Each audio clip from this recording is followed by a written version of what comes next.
país acompanha os passos do primeiro presidente eleito depois da inauguração da nova capital. Jânio Quadros e o vice João Goulart têm origens políticas diferentes.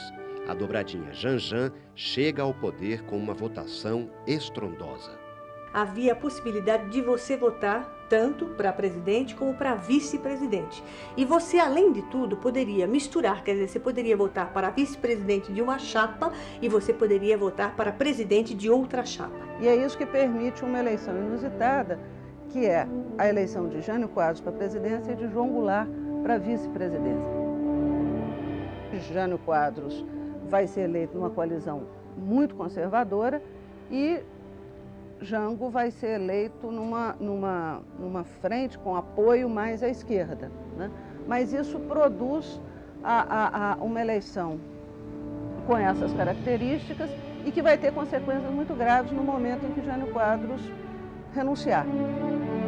Ele assume com uma concessão àqueles que não desejavam que ele assumisse. Ele assume mudando-se o regime brasileiro de regime presidencialista puro para regime parlamentarista, porque o parlamentarismo diminui um pouco o poder do chefe de Estado. O parlamentarismo dura pouco tempo, né? Vai ser feito um plebiscito, a volta ao presidencialismo vai ganhar maciçamente, né? E aí vem o curto período em que Jango, de fato, exerce a presidência da República com plenos poderes, tenta encaminhar as reformas de base. Sexta-feira, 13 de março de 1964. Uma multidão participa do comício na Central do Brasil, no Rio de Janeiro. A presença do presidente João Goulart no palanque acelera a crise e precipita a queda do governo. As reformas anunciadas por Jango incomodam empresários, fazendeiros, militares, as grandes empresas transnacionais, a igreja. Entre as medidas que adotaria estavam a reforma agrária e o polêmico tabelamento dos aluguéis. Em plena Guerra Fria, as reformas desagradam também a setores da classe média, assustada com a inflação e a propalada aproximação de Jango com o regime comunista. O Brasil precisava, para assegurar a continuidade do seu desenvolvimento, de reformas políticas, econômicas e sociais profundas. Que significasse o quê? Que significassem tocar na renda do povo brasileiro, dos cidadãos, das cidadãs, na terra, na propriedade. As famosas reformas de base, elas são de fato reformas, elas não têm nenhum conteúdo revolucionário. E seriam tímidas, vistas pelo nosso ângulo hoje. Quer dizer, certamente os movimentos sem terra não aceitariam uma reforma agrária tal como proposta por Jango, porque diria que ela era muito limitada, muito tímida. Jango sanciona a lei de remessa de lucros e, de uma tacada só, tabela os óleos lubrificantes e aumenta a área de atuação da Petrobras. O Brasil estava iniciando a sua fase de Petrobras autônoma. Foram adotadas regras de proteção da economia brasileira.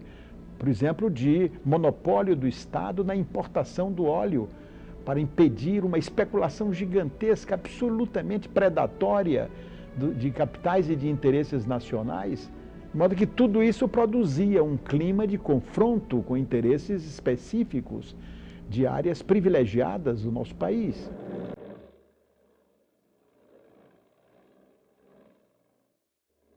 No dia 31 de março de 64, tropas do Exército partem de Minas e sobem a Serra da Mantiqueira em direção ao Rio de Janeiro, onde se encontrava o presidente João Goulart.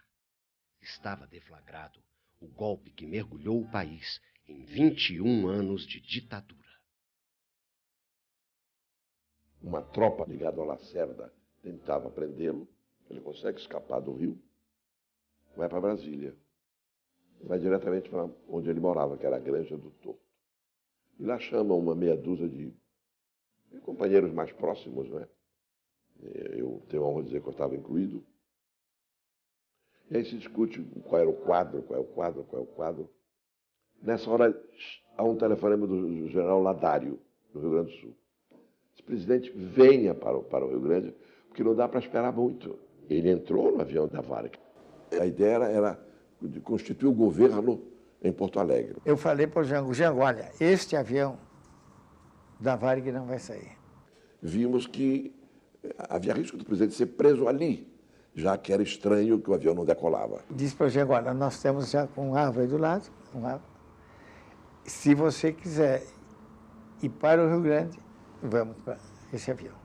Nessa hora o Jango já vinha descendo com seus ministros e até que, enfim, tinha chegado à conclusão de que tinha que mudar de avião.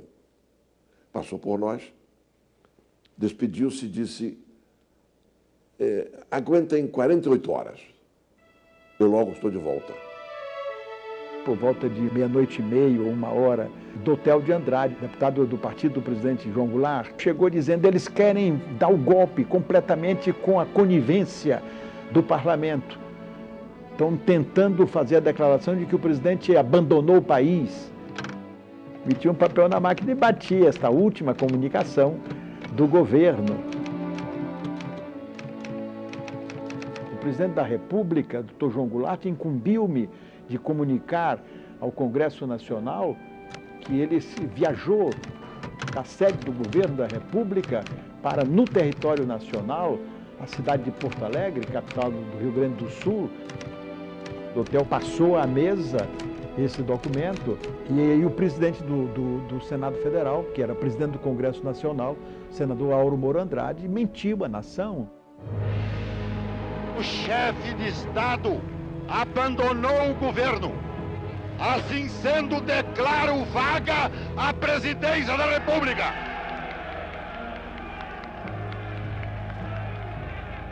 E nos termos do artigo 79 da Constituição, declaro presidente da República o presidente da Câmara dos Deputados, Ranieri Basílio.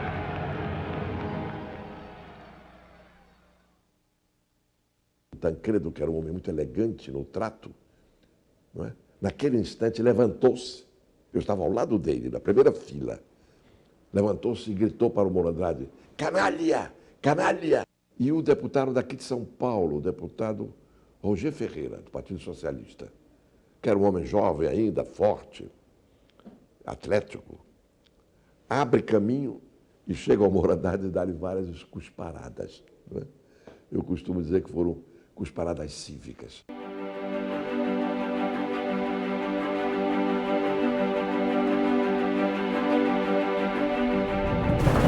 Há um erro histórico achando que em 64 a população civil, não é, estava contra o golpe. Não estava.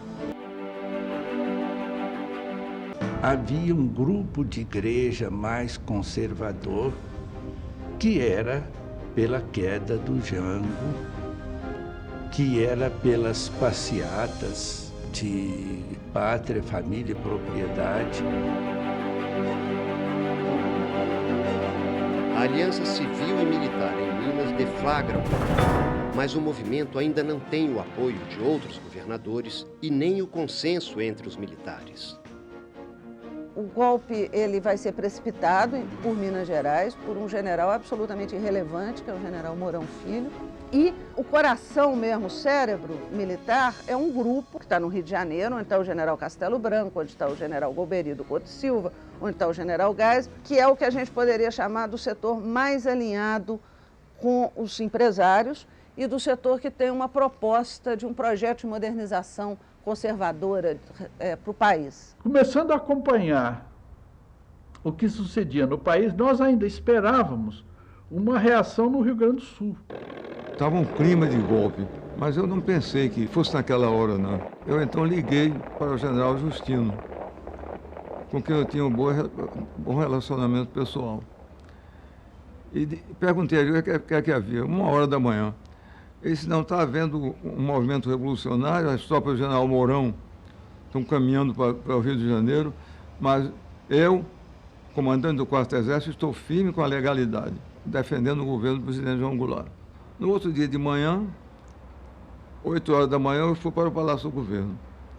Quando cheguei lá, minutos depois, saiu a notícia no rádio da adesão do general Justino. Tudo aquilo que se pensava sobre a resistência do tal esquema militar do Jango vem abaixo, nacionalmente.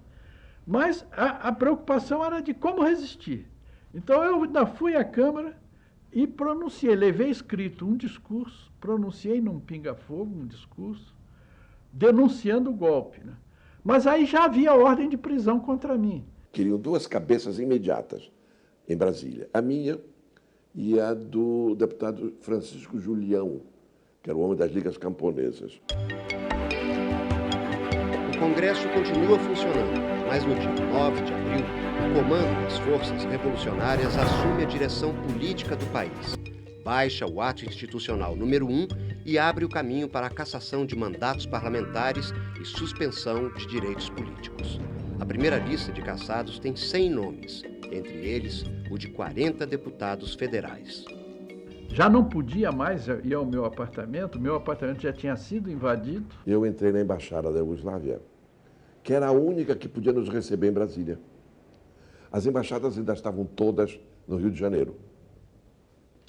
Em Brasília nós tínhamos só a embaixada da França, a embaixada dos Estados Unidos e a embaixada da Iugoslávia, que tinha recém sido inaugurada com a visita do presidente do Marechal Tito.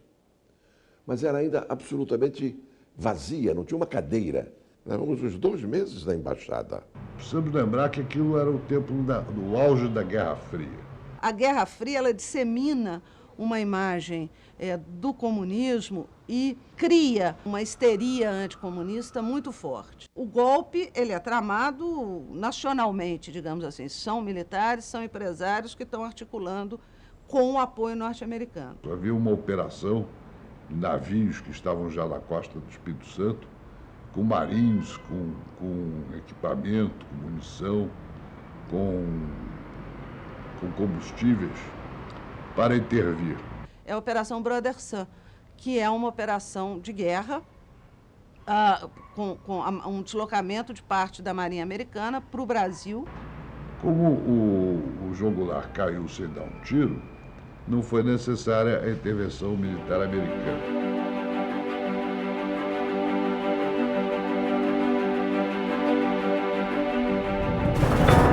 O governo civil de Ranieri Mazzilli dura pouco.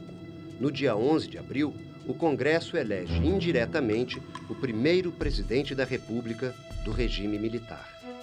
Quando Castelo Branco assumiu, eleito indiretamente pelo Congresso, ele se comprometeu a respeitar o calendário eleitoral. O calendário eleitoral previa uma eleição em 65. E já tinha um candidato lançado, que era Juscelino, e tinha um candidato potencial que ia ser lançado pelo Deren, que era o Carlos Lacerda. Mas o Castelo Branco prorrogou o mandato. Com isso, não houve eleição em 65. Eles não podiam ter um projeto de poder em nome de um general só. Eles tinham que fazer um revezamento entre eles para contentar os vários segmentos que compunham as Forças Armadas. Então isso que era interessante. As eleições acompanhavam essa necessidade que existia de reciclar o militar que estava de plantão exercendo o cargo de ditador. A nação assiste indefesa às arbitrariedades do regime militar. Ainda assim, resiste.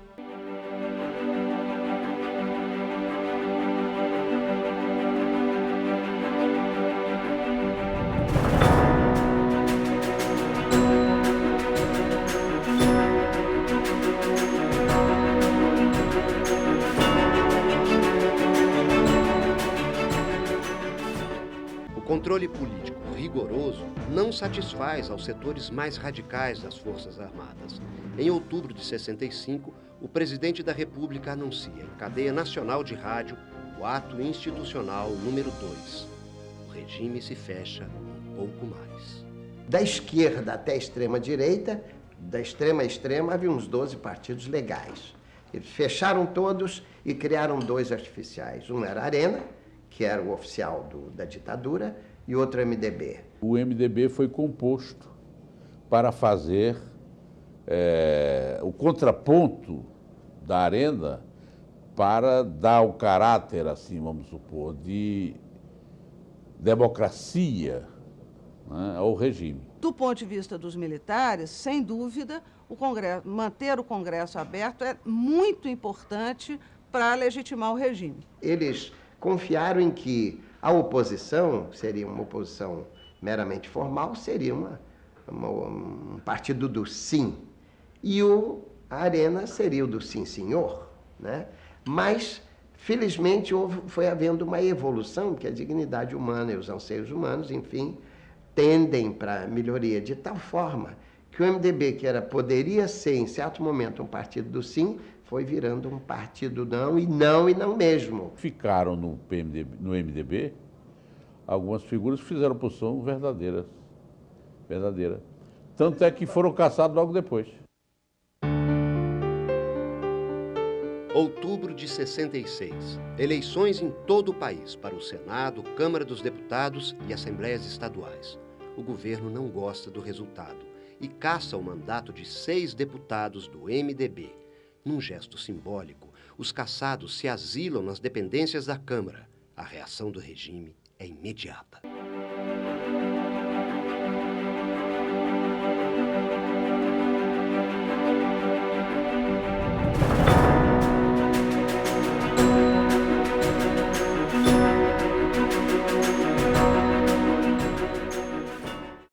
O povo brasileiro não pode escolher o presidente da República.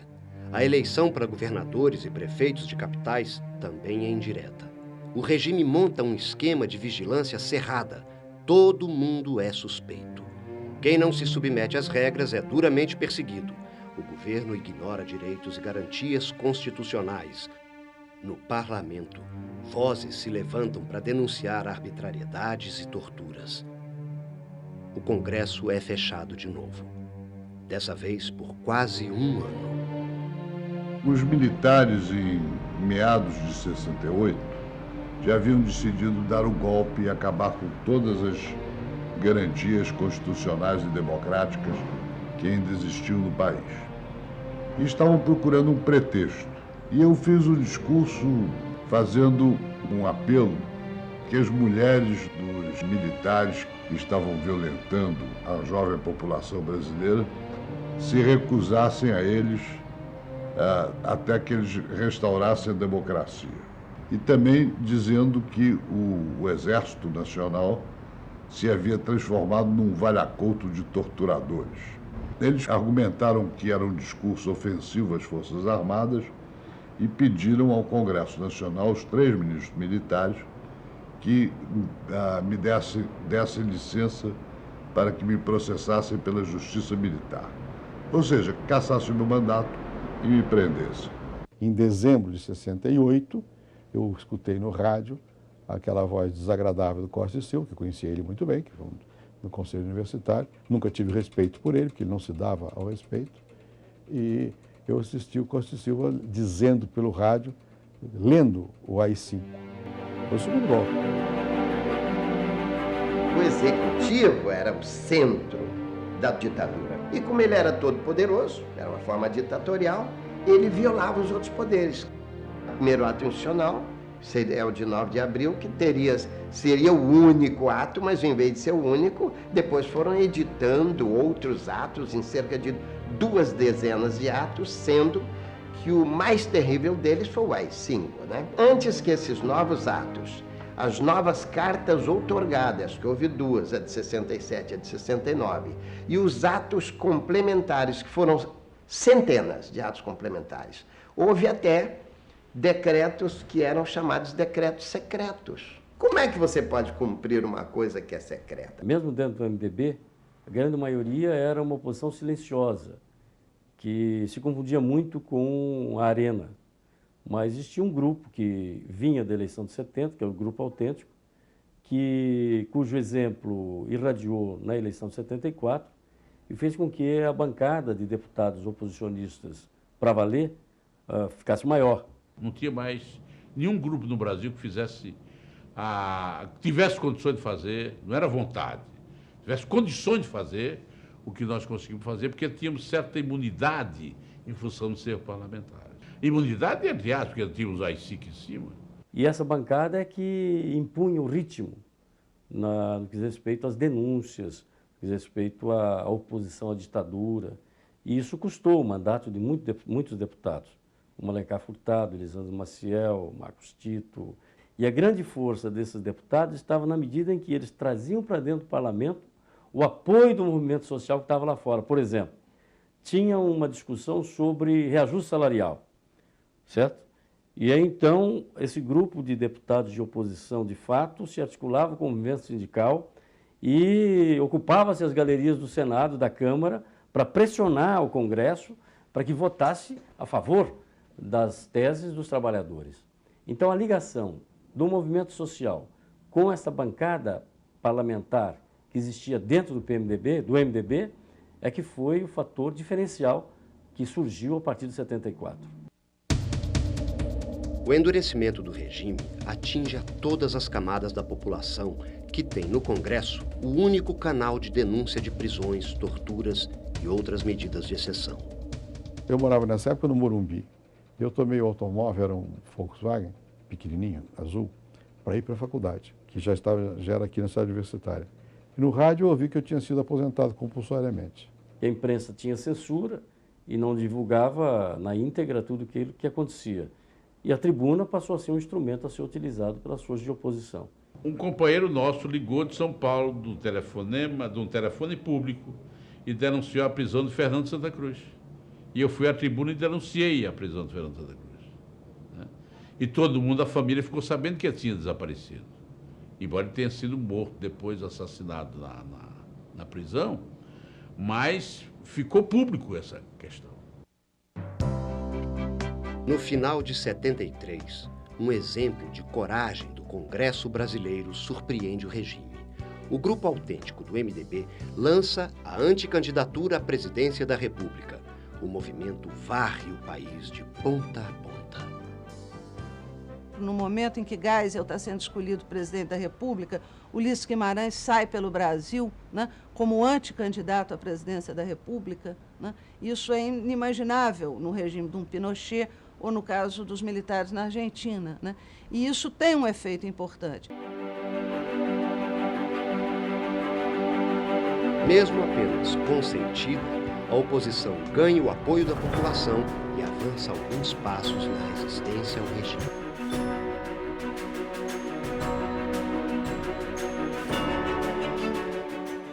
A ditadura tinha mostrado sua verdadeira cara com a repressão que deflagrou contra os movimentos populares, contra as lutas que, de todas as formas, se opuseram a ela, especialmente a luta armada. Aí as atrocidades cometidas em nome desta suposta democracia e liberdade deixaram a população com uma visão clara do que significava aquele tipo de governo e ausência de liberdades. Além disso, nunca resolveram a questão econômica. Apesar de terem feito uma propaganda muito grande em 1970 sobre o milagre econômico, na verdade isso não aconteceu, porque na prática a situação do povo cada vez ficava pior. De maneira que acho que a 74 foi o desaguadouro de toda essa oposição que estava reprimida e que queria se manifestar. De 22 estados brasileiros naquela época, nós ganhamos em 16 estados brasileiros a eleição do senador. O governo teme que os bons resultados do MDB em 74 se repitam na eleição seguinte. O presidente Geisel não consegue a maioria de 2/3 no Congresso para aprovar alterações à Constituição. A resposta é o pacote de abril.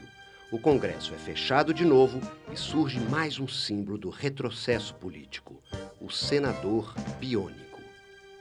Os partidos indicavam e o colégio eleitoral que havia nos estados que escolhia o governador escolhia também o senador biônico.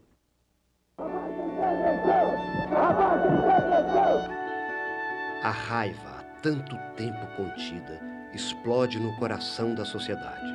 O governo não consegue represar mais os anseios de liberdade dos brasileiros. A campanha pela anistia aos presos políticos e exilados empolga o país. O retorno dos exilados dá mais fôlego à luta pela redemocratização. O povo vai às ruas reafirmar o direito de escolher o presidente da República. O movimento pela direta já nasceu de uma proposta de emenda constitucional do deputado Dante de Oliveira, por Mato Grosso, que mudava a Constituição, que dizia que o presidente devia ser escolhido por via indireta e passava a ser pelo voto direto. Foi o maior movimento de massas que já houve na história política do Brasil. Não foi dessa vez. O governo ainda tinha forças para impor sua vontade ao Congresso. Haviam forças políticas retrógradas, atrasadas, não é? Que sustentavam essa ditadura. A ditadura mesmo moribunda, com o povo na rua, e eles ainda não deram a votação necessária para nós aprovarmos o restabelecimento das eleições diretas. A emenda das diretas já não foi aprovada, mas abriu caminho para que um civil reassumisse os destinos da nação, ainda que pela via indireta. Os brasileiros só voltaram a ter o direito de escolher o presidente pelas urnas em 1989.